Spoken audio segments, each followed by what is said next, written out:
Nós leremos nessa noite para a nossa meditação no livro do Gênesis, primeiro livro aqui nas nossas Bíblias, Gênesis capítulo 32. Faremos a leitura do versículo 24 ao versículo 31.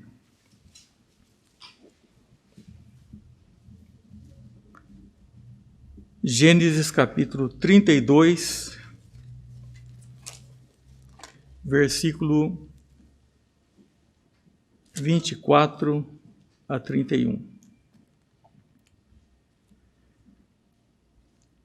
Ficando ele só, e lutava com ele um homem até o romper do dia. Vendo esse que não podia com ele, tocou-lhe na articulação da coxa, deslocou-se a junta da coxa de Jacó, na luta com o homem. Disse este: deixa-me ir, pois já rompeu o dia. Respondeu Jacó: não te deixarei se me não abençoares. Perguntou-lhe, pois, como te chamas? Ele respondeu: Jacó.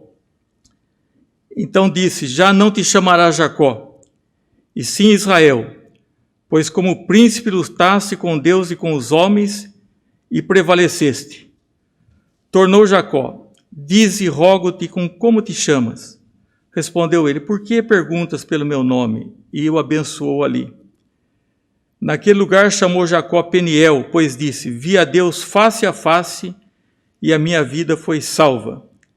Nasceu-lhe o sol quando ele atravessava Peniel e manquejava de uma coxa. Até o versículo de número 21.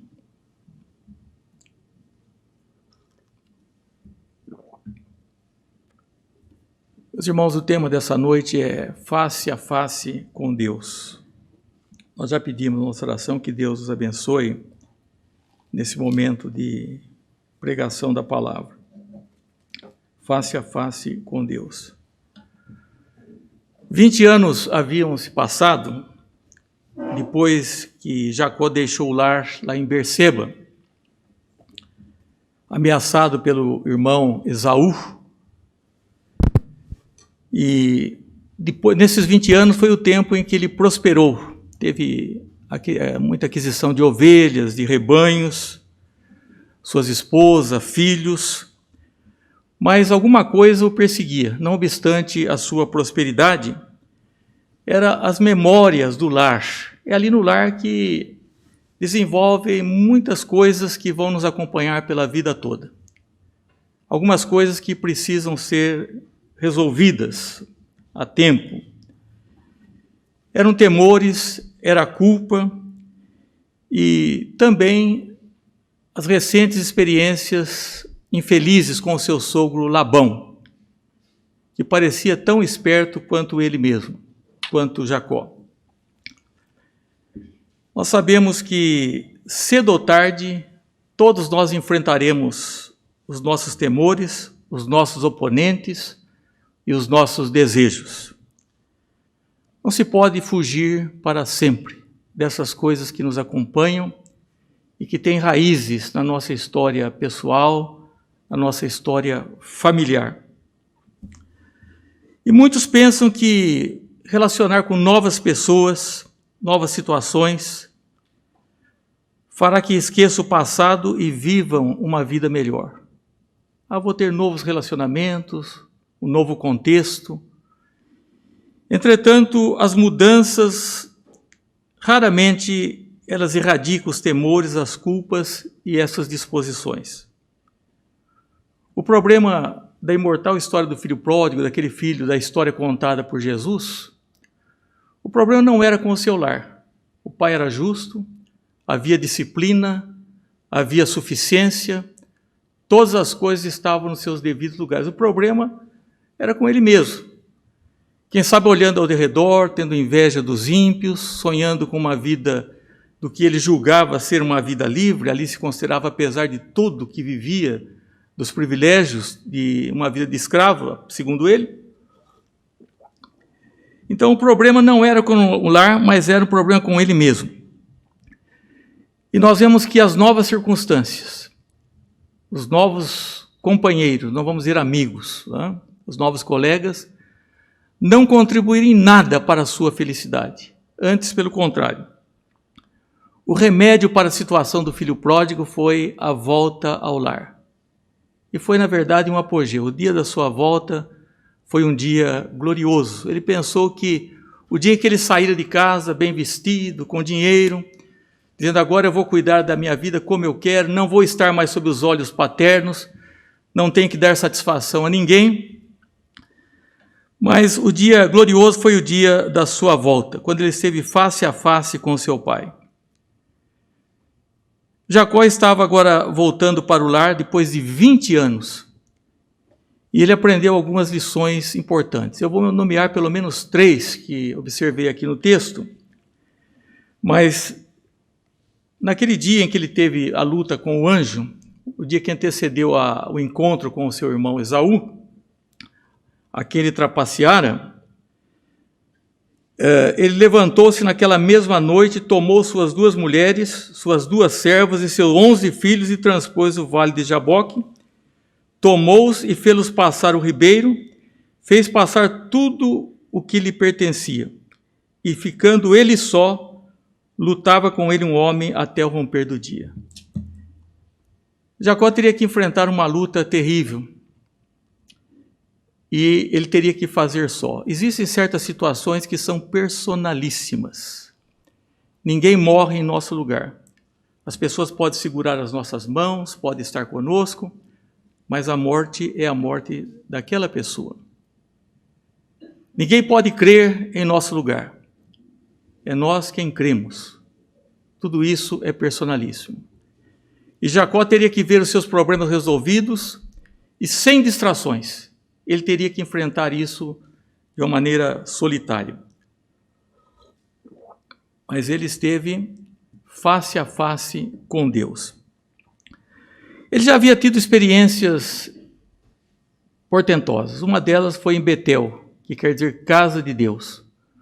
Logo que ele saiu da casa do seu pai, uma situação de conflito, quando ele enganou seu irmão, esperando que ele tivesse fome, num estado de fragilidade, e seu irmão teve que vender a ele o direito de primogenitura por um prato de lentilha. E quando ele saiu, naturalmente, com muitas dificuldades, julgando que havia obtido vantagem, mas inseguro quanto ao seu futuro. E ele teve, então, uma visão. Diz que ele tomou o travesseiro, fez de pedra travesseiro. Quantas pessoas não dormem num travesseiro de pedras? E ali ele estava dormindo quando ele teve uma visão de uma escada cujo topo tocava os céus e os anjos desciam e subiam por aquela escada. Nós sabemos que esse é um texto aplicado a Jesus Cristo, que é o elo de ligação entre os céus e a terra. E ele ficou realmente aturdido com aquela visão, né? E foi esse lugar maravilhoso. Isso não é outro lugar senão a casa de Deus, é a porta dos céus. Ele sentiu aquela proximidade, uma experiência única, ali, sozinho, quando estava dormindo num travesseiro de pedras. Quantas vezes não dormimos num travesseiro de pedras? E a preocupação dele, ele deixa bem claro. E até aí ele quer fazer um negócio com Deus, num certo sentido. Ele diz, se o Senhor me abençoar, se o Senhor me der pão para comer, roupa para vestir, de tudo eu vou lhe dar o dízimo. Naquele dia a lição que ele aprendeu é que a vida não é só no sentido horizontal, mas também existe a verticalidade, né? E depois daquela visão, também teve uma outra visão lá do campo de Manaim, de um exército de anjos. Foram visões significativas, mas a que nós chamamos bastante atenção é a própria desse texto, de Peniel, vamos dizer por quê. Quando ele aprendeu primeiramente que o novo cenário e as novas circunstâncias não mudam muito a situação. Raramente muda.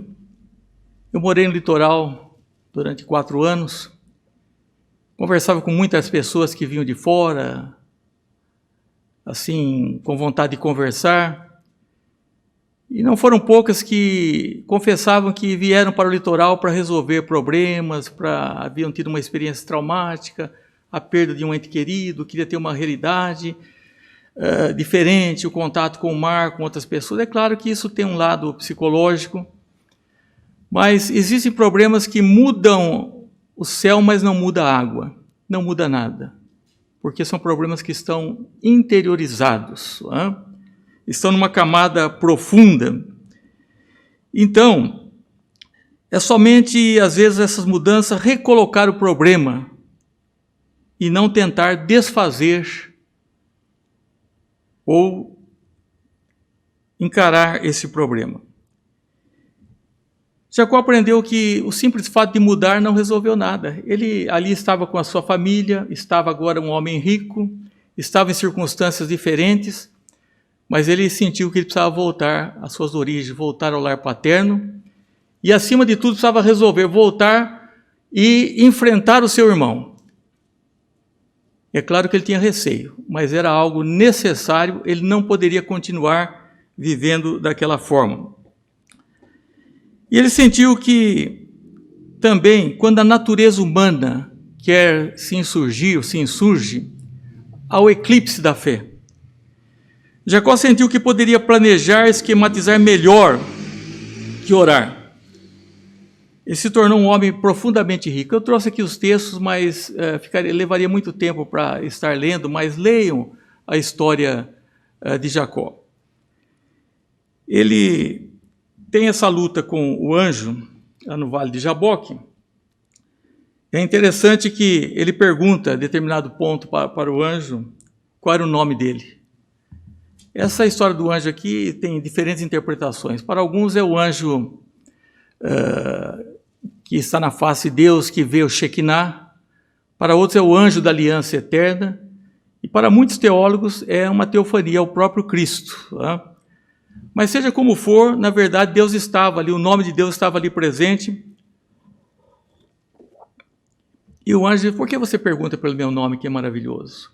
Não disse o nome. Eu creio que essa revelação foi dada a Jacó no seu leito de morte, quando ele fala, quando vier Siló, aquele que rege, aquele que governa, quando ele está ali abençoando e falando dos seus filhos, ele se refere então a Siló.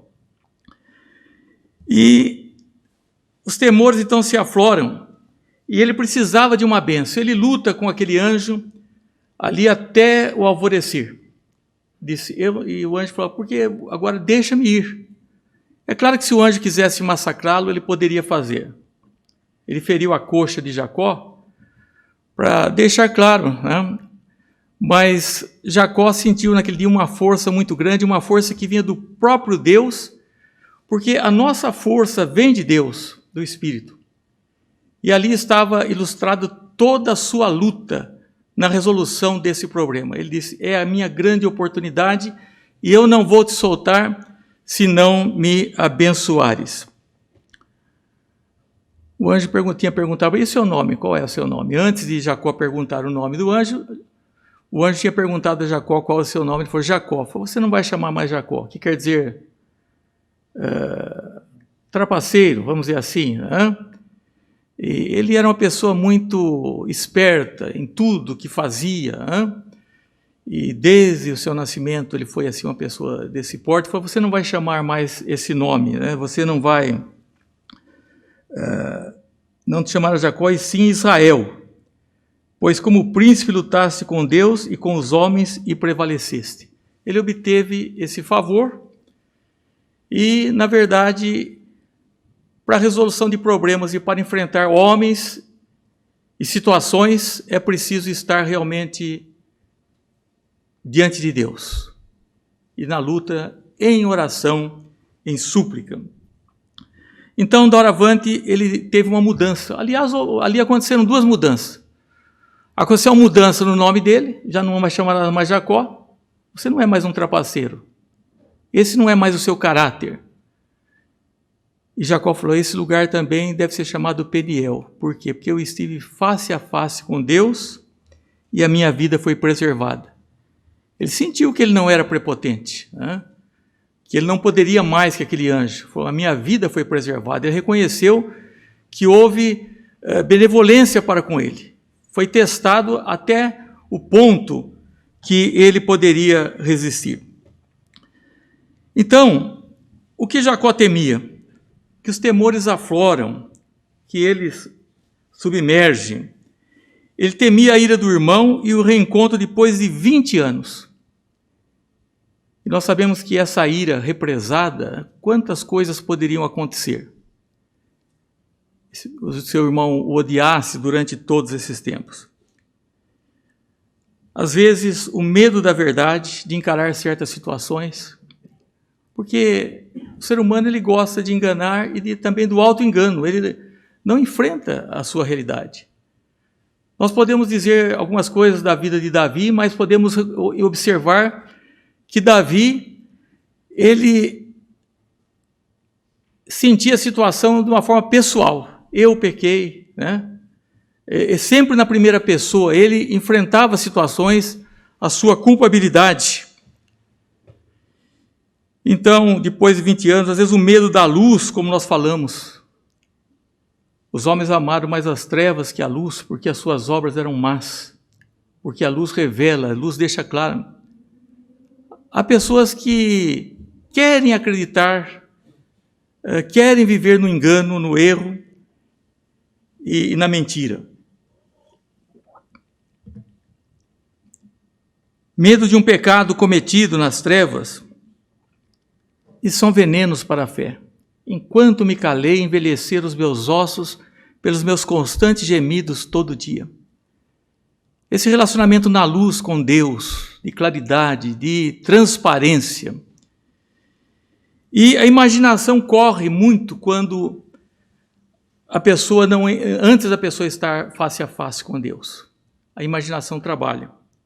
Então, o que ele pensava? Bom, eu tenho esse problema, mas eu vou mudar de ambiente, de atividade, eu vou continuar com as minhas estratégias, né? Mas os temores estavam ali. Então a imaginação dele começou a crescer do que poderia acontecer. Então ele toma as precauções.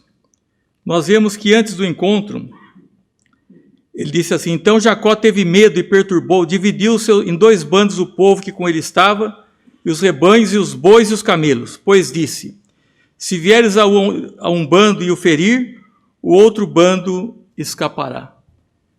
Até aí ele estava na estratégia, eu vou mandar um pessoal na frente, né? Vou preservar mais minha família atrás, eu vou lá atrás, né? E se um bando for atacado, o outro terá ainda tempo hábil para fugir. Mas, na realidade, as coisas seriam bem diferentes da sua imaginação, do que tudo que ele imaginava naqueles 20 anos. Nós vemos que... Então Esaú correu-lhe ao encontro e o abraçou, arrojou-se-lhe ao pescoço e o beijou e choraram. Trabalhei em um hospital e uma vez eu vi um moço ameaçar, né, o corpo clínico, o hospital, porque a mãe estava internada. E ele estava numa ira tremenda, se a mãe morresse, ele ia fazer tantas coisas. E no momento, eu era capelão do hospital, eu até julguei que ele poderia causar muitos estragos mesmo. Ele tinha dado um murro no teto de um carro, praticamente amassado, ele estava enfurecido. E simplesmente alguém chegou e deu a notícia a ele que a mãe havia falecido. E aquele moço desmontou, né? Então, o ser humano é assim, né? Se tornou, nem parecia a mesma pessoa. Quando a pessoa ainda não esteve face a face com Deus, muitas coisas ocorrem na sua mente. Eu vou ficar com câncer, eu vou ter um infarto, doença. E as coisas se tornam exageradas, distantes da realidade, porque ainda não se enfrentou realmente face a face, não enfrentou realmente face a face com Deus. E para estar face a face com Deus, é preciso a pessoa também estar livre de distrações, completamente livre de distrações. Ficando ele só, lutava com ele um homem até o romper do dia. O que significa ficar só? É ficar só literalmente. Não ficar preocupado com as circunstâncias externas, por exemplo, com a família e com as responsabilidades. O que ele fez? Ele passou a família depois do vale de Jaboque, passou os seus bens e ele ficou sozinho. É um momento de fechar a porta, como diz, e ora teu pai que está em secreto. As pessoas não precisam saber se nós somos ou não pessoas de oração, porque Deus não vai ouvir a nossa oração de acordo com o nosso fervor ou porque somos conhecidos como pessoas de oração. Isso é uma tática maligna. As orações são respondidas pelo sangue de Cristo, pela misericórdia de Deus. E quando diz, você está em secreto com o teu pai, e ele te recompensará em secreto. Jacó agora não tinha nem a família, não tinha os seus bens, ele estava completamente só. E também é preciso livrar-se das distrações internas. O propósito de Deus é que nossas mentes e corações estejam firmados nele. Quantas vezes nós estamos aqui, mas o nosso pensamento está distante? Às vezes em coisas não louváveis, né? Um problema até com uma pessoa, com uma situação, e não sentimos que é a casa de Deus e que a nossa comunhão é com Ele, que nós pregamos para Ele, que nós cantamos para Ele, que nós oramos a Ele. E a Bíblia diz, tu, Senhor, o profeta Isaías diz, tu, Senhor, conservarás em perfeita paz aquele cujo propósito é firme, porque ele confia em ti. E Jacó nos dá esse exemplo de uma confiança e de uma luta e que durou tanto tempo. Com certeza ele estava extenuado, teve uma marca no seu corpo, na sua coxa, que depois que os filhos não comiam mais uma parte dos animais, da coxa, para lembrar sempre desse fato histórico, quando o nome dele agora passa a ser Israel. E talvez essa marca ele tenha levado até o dia da sua sepultura, levou para sempre. Esse encontro que ele ficou marcado na sua história pessoal, na sua vida, na vida da sua família e na vida do seu povo. Então, essas foram coisas que aconteceram antes dele ter esse encontro com Deus. Agora nós vemos o que acontece quando ele está face a face com Deus. Nós temos inúmeros personagens bíblicos que passaram por essa experiência. Um dos casos maravilhosos é o caso de Isaías. Isaías, num ano de crise nacional, ele era patriota. Ele diz, naquele ano que morreu o rei Uzias. Às vezes, quando morre uma pessoa, um expoente, um político, alguém, as pessoas ficam emocionadas, às vezes mais contagiadas pelo fato. Mas Isaías sentiu profundamente, porque Uzias tinha sido um bom rei. Havia muitas boas perspectivas. E ele falou, o que será agora da nação? Então ele olha e fala, bom, mas não é Uzias mais que está no trono. Diz, eu vi o Senhor agora assentado sobre um alto e sublime trono. Era tão alto e sublime que ele foi com certeza se afastando, né, para que pudesse enxergá-lo, porque a glória do Senhor enchia todo o templo. E quando ele vê a glória de Deus, é o que acontece com pessoas que têm essa oportunidade de crescimento. A primeira coisa que a pessoa que tem uma visão dessa, ela olha para si mesma. E ele encara o pecado, não só como o pecado do povo, mas o seu pecado. Ele diz, ai de mim, ai de mim.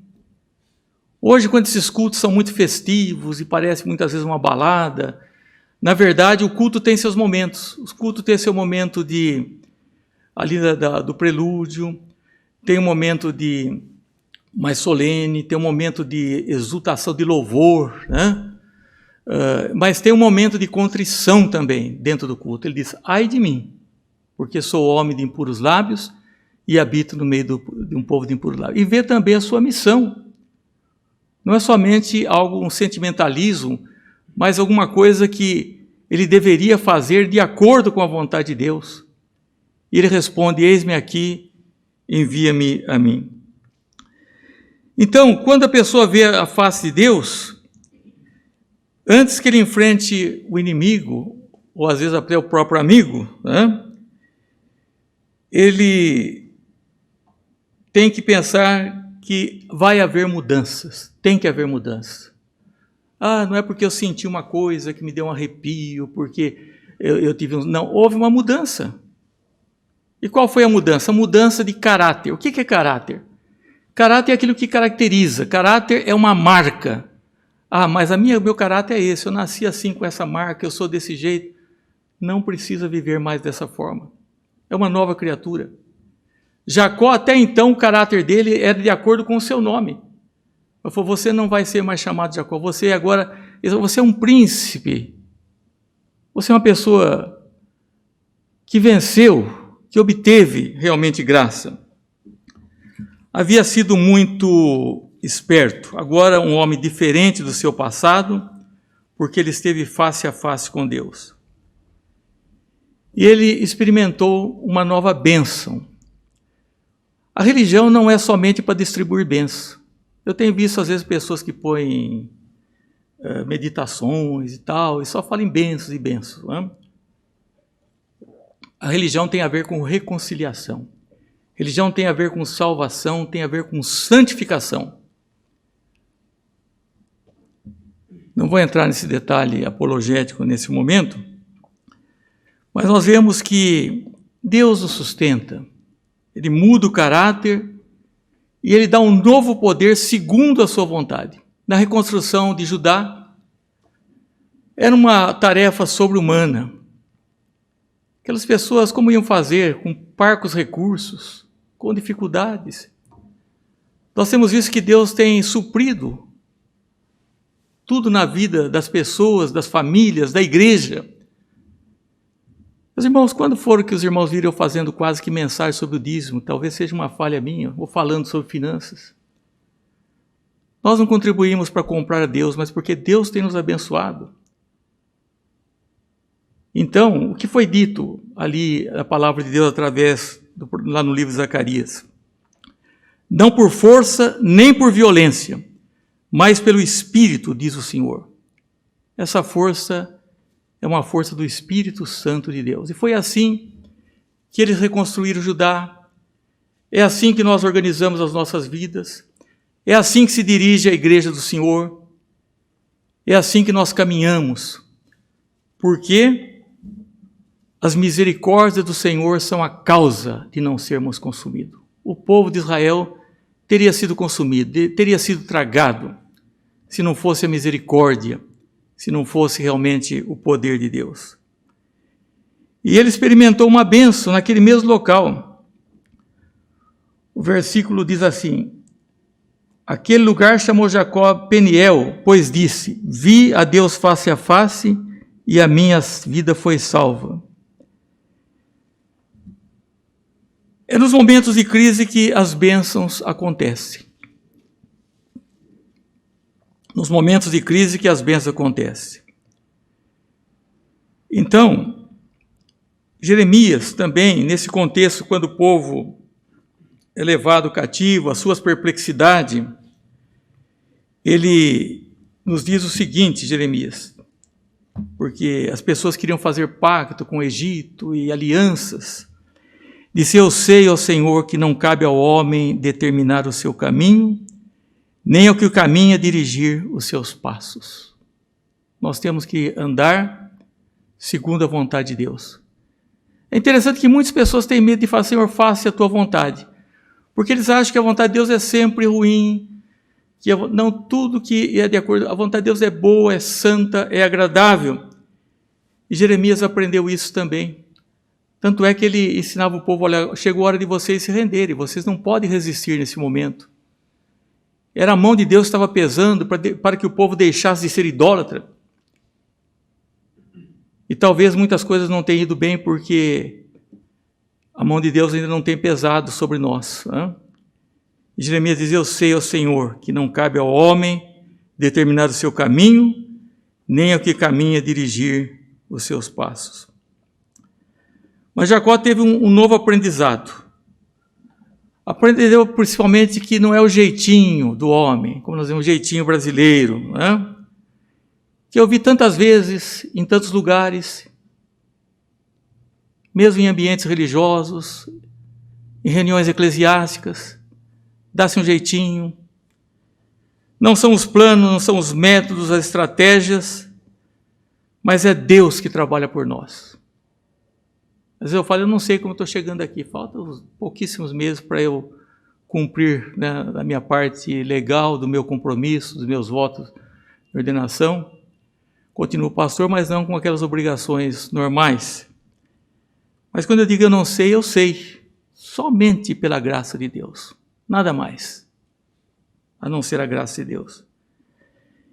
Então Jacó aprendeu que não eram suas estratégias, e aprendeu que necessitamos da providência de Deus. Eu tenho visto face a face a Deus, e a minha vida foi preservada. Deus muda o nosso caráter, dá uma bênção, dá um novo aprendizado. Há quem se acomode, há quem caminhe com seus problemas, que não enfrenta a sua própria realidade, que engana-se a si mesmo quando diz lá no texto, que a pessoa que diz que não tem pecado. Nós não podemos nos vangloriar de nada. Se fazemos alguma coisa, fizemos apenas aquilo que é necessário, nada mais. E Jacó tem um aprendizado depois, não só quando ele teve o encontro, mas depois de estar face a face com Deus. Jacó aprendeu que a força divina é adequada à fraqueza física e humana. Ele era um homem quebrado emocionalmente, apesar de próspero economicamente. Mas naquela sua fraqueza ele recebeu aquela força naquele momento. Porque o apóstolo Paulo diz que o poder de Deus se aperfeiçoa na fraqueza. E por isso que quando eu sou fraco, então eu sou forte. Nós vemos que o apóstolo Pedro, no momento, ele quis ser forte. Falou, Senhor, nunca vai te acontecer isso, ainda que todos te abandonem, eu jamais. Tirou a espada, cortou a orelha acertou, foi muito preciso, cortou a orelha de Malco. Queria ser forte por Cristo. Mas Paulo foi forte com Cristo. Eu sou fraco, mas o poder se aperfeiçoa na fraqueza. Ele entendeu, de sorte que ele ouviu Jesus dizer, a minha graça te basta, a minha graça te basta. Jacó aprendeu que aqueles opositores estavam sob o controle e a direção de Deus. Opositores se levantam, mas eles estão sob o controle de Deus.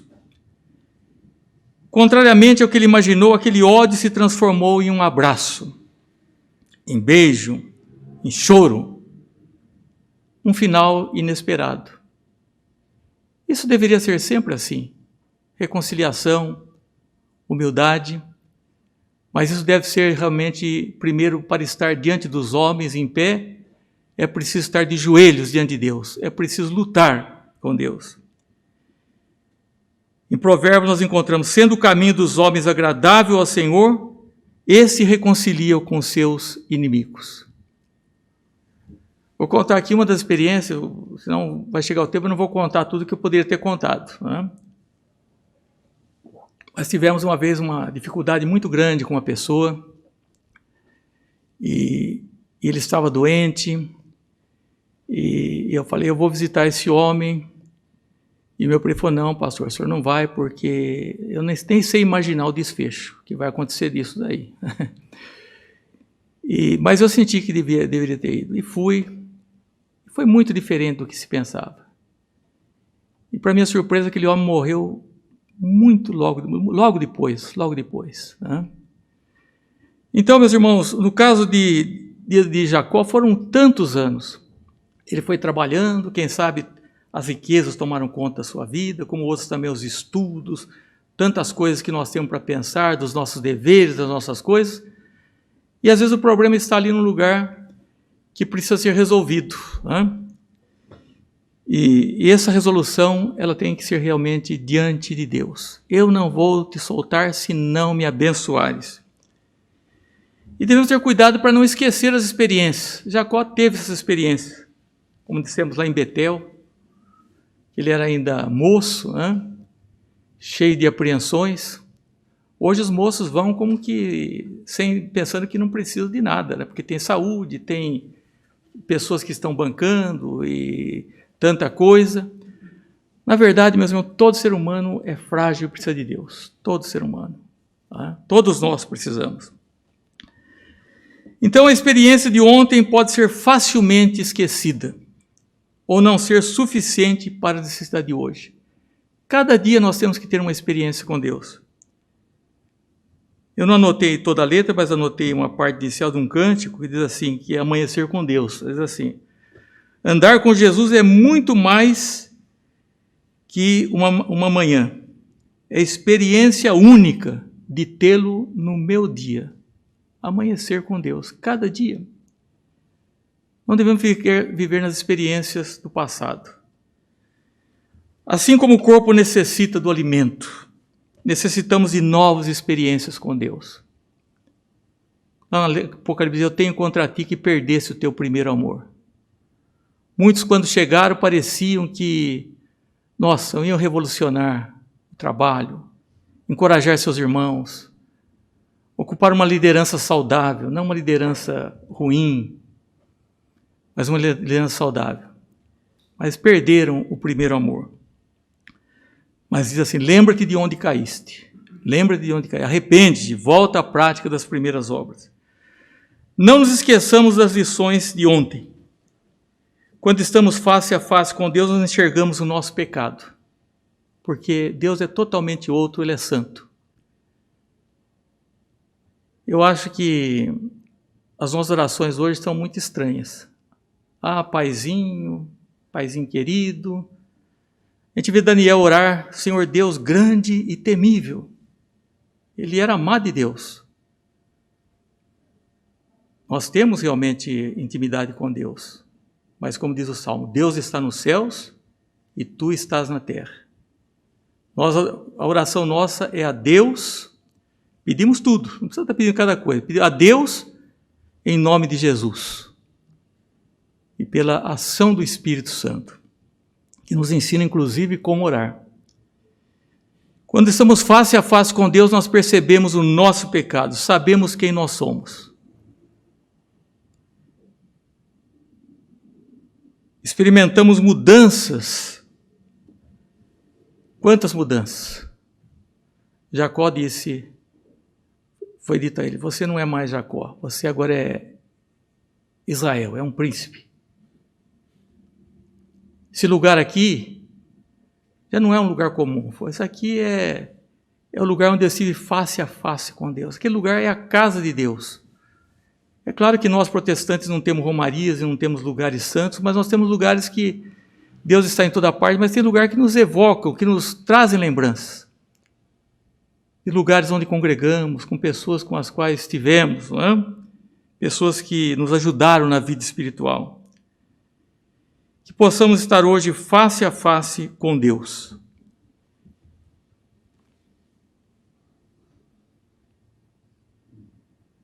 Então disse, já não te chamará Jacó e sim Israel, pois como príncipe lutaste com Deus e com os homens e prevaleceste. Então, e chamou aquele lugar Peniel, pois disse, vi a Deus face a face e a minha vida foi preservada. Nasceu-lhe o sol quando atravessava Peniel e manquejava de uma coxa. Já era dia, foi a noite toda ali, nasceu o sol, com as suas responsabilidades, com as suas atividades, que cada um de nós tem. Mas agora ele era um homem marcado não só fisicamente, marcado profundamente. E eu, quando leio da morte de Jacó, eu fico maravilhado de ver lá ele falando sobre seus filhos, as 12 tribos, e inclusive fazendo a menção do nome de Siló. Quando ele vier, já teve aquela antevisão, né, da pessoa de Cristo.